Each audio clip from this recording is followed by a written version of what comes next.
Anyway, President Kennedy throws it by Bobby that maybe they should leak through the press through Walter Lippmann about the possibility of trading our Jupiter missiles in Turkey for the ones in Cuba.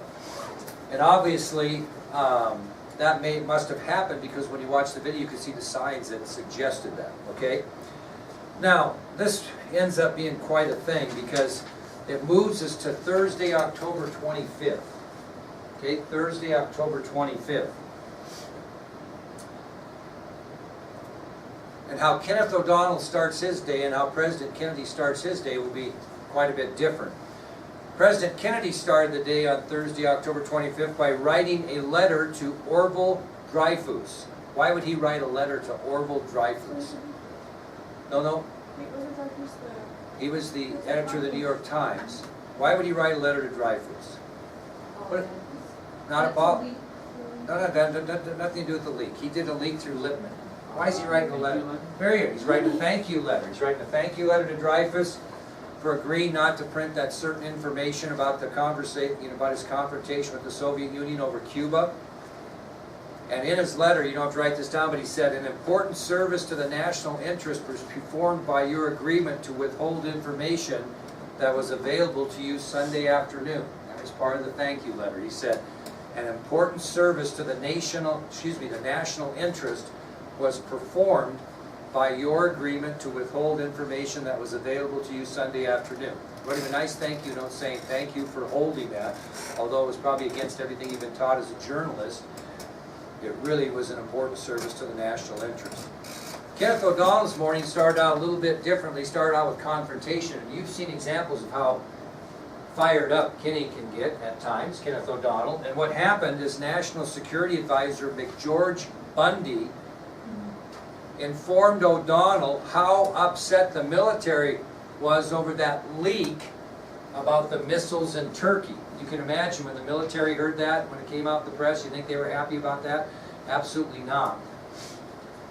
So Kenneth O'Donnell gets in a confrontation with National Security Advisor McGeorge Bundy because Bundy stops O'Donnell and he says, basically, how upset the military is about this leak, okay? Now, why would Bundy confront O'Donnell about that? Well, kind of. Why would Bundy confront O'Donnell? It might be because he thought he knew. The only way he would think he knew is if what? If he knew what? That the President and Bobby did it. Well, basically what happened is the reason that Bundy confronted O'Donnell is because Bundy explained to O'Donnell that they all know it was Jack and Bobby, quote, behind the leak, and they are furious. So picture this in your mind. O'Donnell gets hit up by McGeorge Bundy right away on Thursday, October 25th. He informs O'Donnell how upset the military is with the leak about the missiles in Turkey. Well, the only reason he confronts O'Donnell is because he further goes on to tell O'Donnell that the military know that Jack and Bobby are behind this leak. Jack, who's Jack? Jack is John Kennedy. Only his best friends and family refer to him as Jack. Okay? And Bobby, of course, is Bobby Kennedy. Well, O'Donnell took that as a disrespect to the President and his brother, because when Bundy explained to O'Donnell that the military know it was, quote, Jack and Bobby behind the leak, he implies that Bundy should see, you mean the President and the Attorney General? In other words, have a little respect. Don't call them by their first name. You're the National Security Advisor. We're not back in college. You call them by their proper names, the President and the Attorney General. So Bundy again explains to O'Donnell that the military all know it was, quote, Jack and Bobby behind the leak, and they are very furious. And this statement makes O'Donnell very angry. And he applies to Bundy that he should refer to the two as the President and the Attorney General. Now, this is another reason why Bundy went to O'Donnell. He said to O'Donnell, you just have to listen, he said, you got to stop it. We need you to talk to them. They will listen to you. Okay? In other words, they're using O'Donnell as what? A pawn. kind of a pawn. And then Bundy goes on to say, Jack and Bobby lack a moral toughness. So this is a conversation between McGeorge, Bundy, and O'Donnell. He's informed him that the military is very upset about this leak in the papers about the missiles in Turkey. He implies to O'Donnell that the military knows it's, quote, Jack and Bobby that leaked the information. O'Donnell gets after McBundy for not referring to him as the President, the Attorney General. And basically McBundy pleads with O'Donnell to, you gotta talk to these guys. They'll listen to you. You gotta explain to them we can't go this route. And then he went on to tell O'Donnell that both Jack and Bobby lack a moral toughness. Well, what do you think happened when McBundy told O'Donnell that the two lack a moral toughness? Punches were thrown? Punches were thrown? Well, it could have been. He was very angry, and he informed Bundy that maybe your loyalty's in question. Remember how he's into loyalty?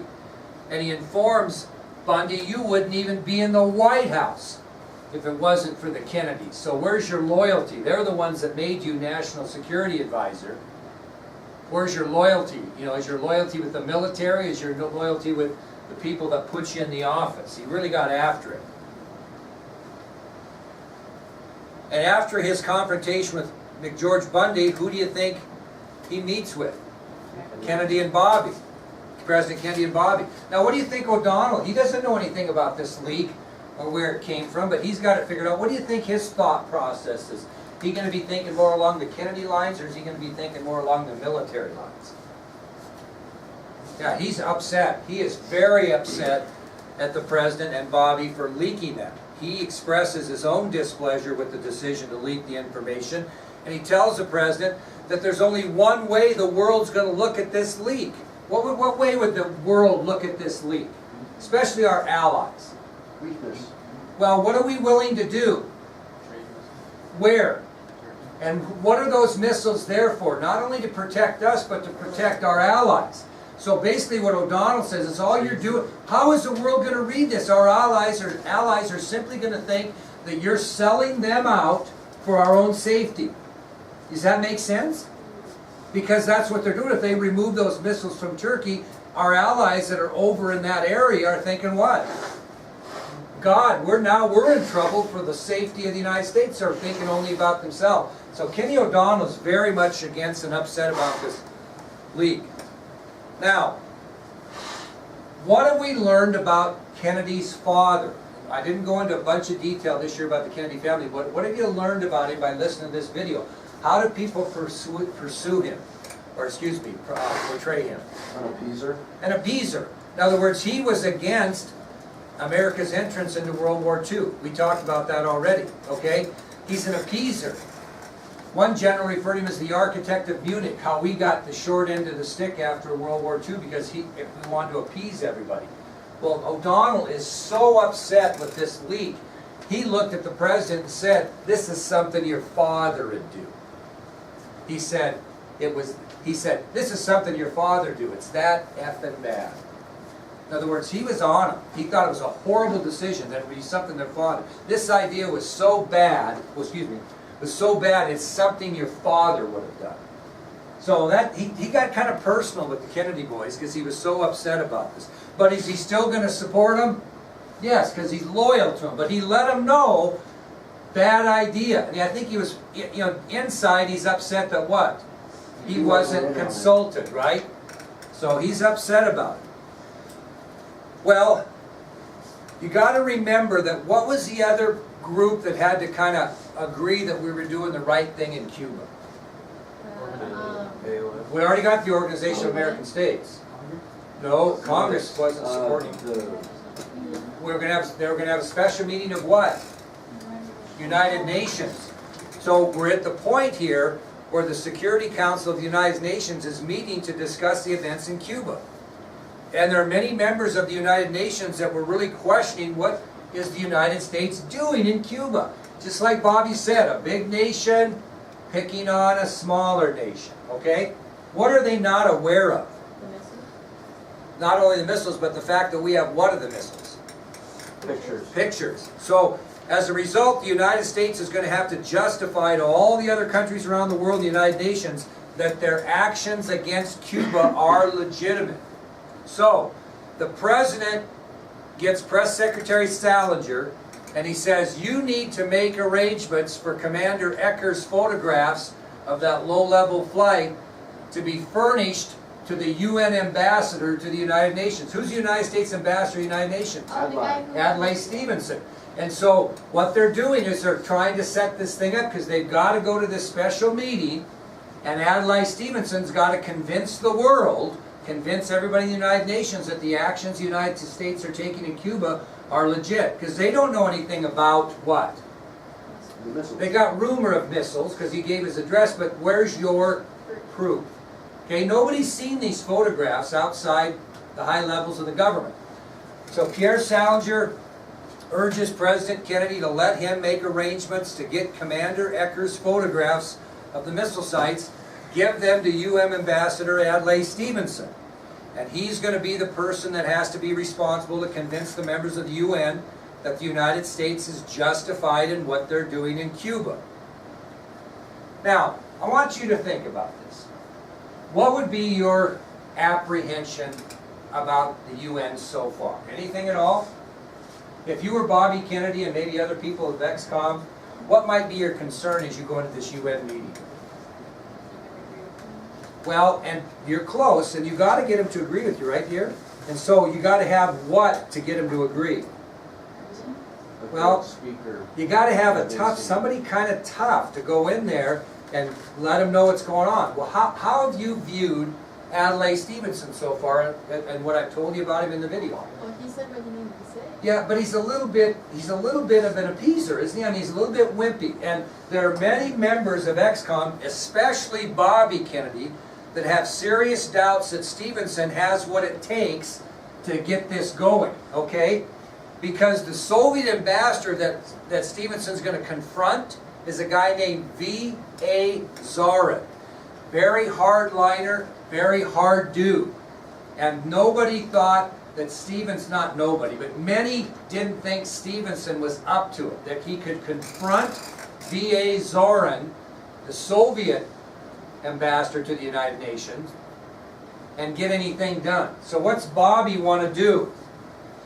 He wants to pull Stevenson and replace him with somebody else that he thinks can compete, so to speak, with Zorin. So again, many in the Kennedy administration, especially Bobby Kennedy, had serious doubts that Stevenson had what it would take to get UN support for the United States.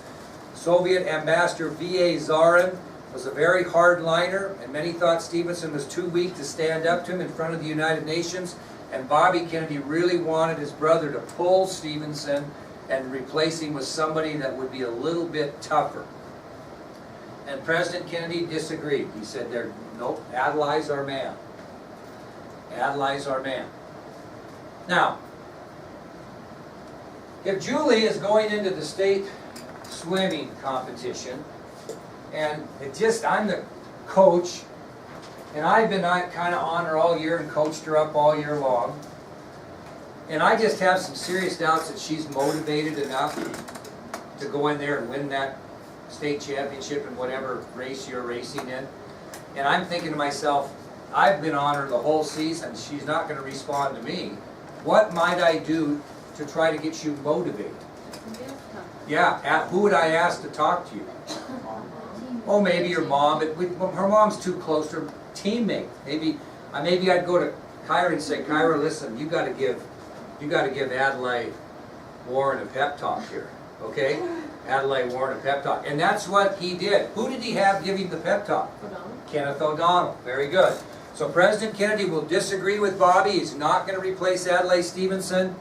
He's going to ask Kenneth O'Donnell to give Stevenson basically a pep talk prior to his conversation with Zorin. Now, here's the conversation. You do not have to write this down. I would like you just to listen. You need to know that O'Donnell's going to give him a pep talk. So O'Donnell calls him on the phone, and this is what happens. O'Donnell says, Adlai, the world has to know we're right if we're going to have a chance at a political solution. We are going to need international pressure. You got to be tough, Adlai. You got to find it, buddy. And Adlai Stevenson replies, I'm an old political cat, Kinney, but I've got one life left. O'Donnell says, I know you do. And then Stevenson went back into the meeting and aggressively confronted Soviet Ambassador Zorin. Okay?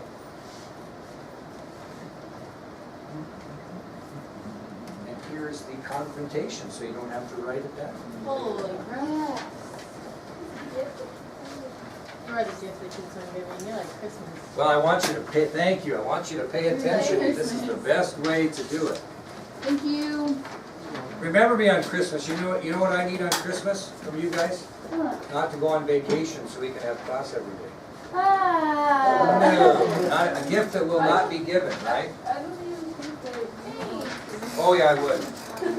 All right, here's the discussion. We call this the brilliance of Adlai Stevenson. The following conversation occurred between Stevenson and Zorin at the United Nations Security Council meeting.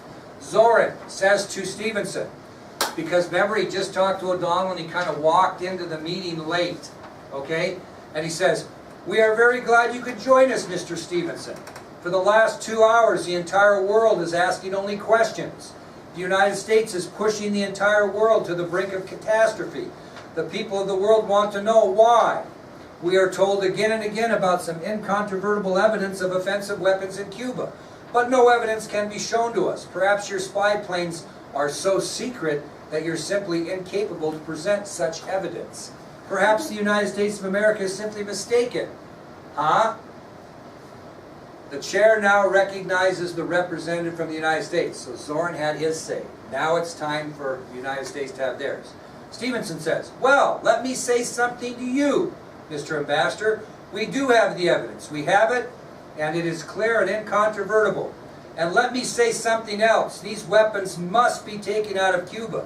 You, the Soviet Union, have created this new danger, not the United States.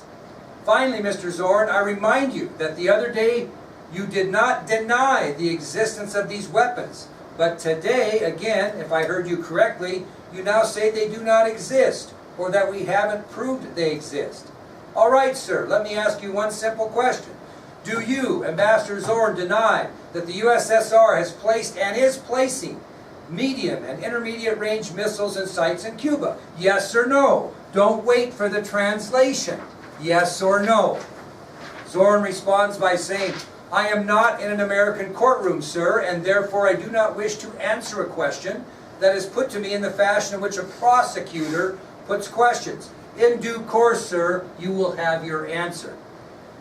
Stevenson, you are in the courtroom of world opinion right now, and you can answer yes or no. You have denied that they existed, and I want to know whether I have understood you correctly.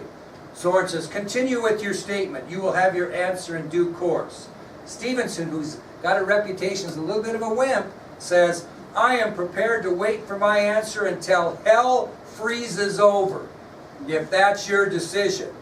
And I am also prepared to present the evidence in this room. The Soviet Union has lied to the world. Zorin, if you have decided not to continue your statement, the chair recognizes the representative from Chile, because he's run out of time. And whose turn is it? Chile.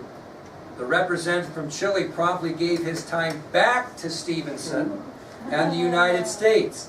And with that, Stevenson revealed the photographs of the Russian missiles and missile sites in Cuba. The United States had the support from the United Nations they desperately needed.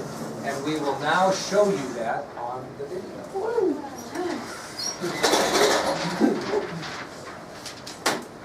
I think you will enjoy it.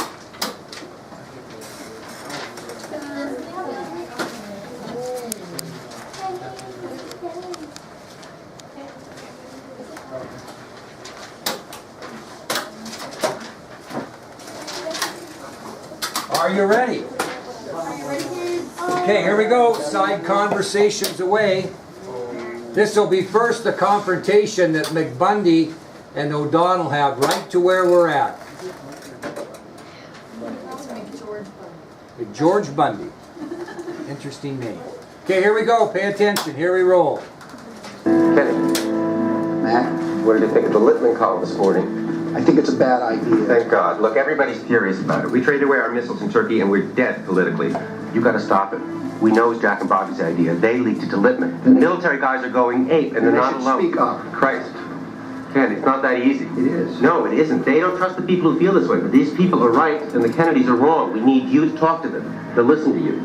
Jack and Bobby are good men, but it takes a certain You mean kind the of... President of the United States? They are good men. And the Attorney General? Kenny, they're good men, but it takes a certain character, moral toughness to stand up to the Soviets. Listen, you're in the White House right now because of the Kennedys. Now, they may be wrong, they make mistakes, but they are not weak. The weak ones are these people who can't seem to speak their own mind. You know I don't mean that they're... No, they just lack a moral toughness. Jesus Christ, Mac. You think I'll play a Judas for you? You've never understood us, your kind. We've been fighting with each other our whole lives. But nobody plays us off each other, and nobody ever gets between us. It's a goddamn trial balloon, Kenny. Trials, y'all. Well, then somebody's better publicly deny it. Because there's only one way the world's going to read this. We sell out one of our friends for our own safety. Together with the Soviet Union. Exactly. Jesus Christ, to establish conflicts and enter into negotiations in order to normalize this confrontation and avert the threat of a world war. What is it that Sun Tzu says? War's a moral contest, and they're won in the temples before they're ever fought. This enormous danger for all mankind which exists at this moment. It's right here. It's right here. This is where we turn it around. You call Adlai. You tell him to stick it to this son of a bitch. Diplomatic resolution. The U.S. believes that with their economic boycott, by pressuring other countries to cease trade with Cuba, we would surrender due to hunger. How does it feel, Mr. President?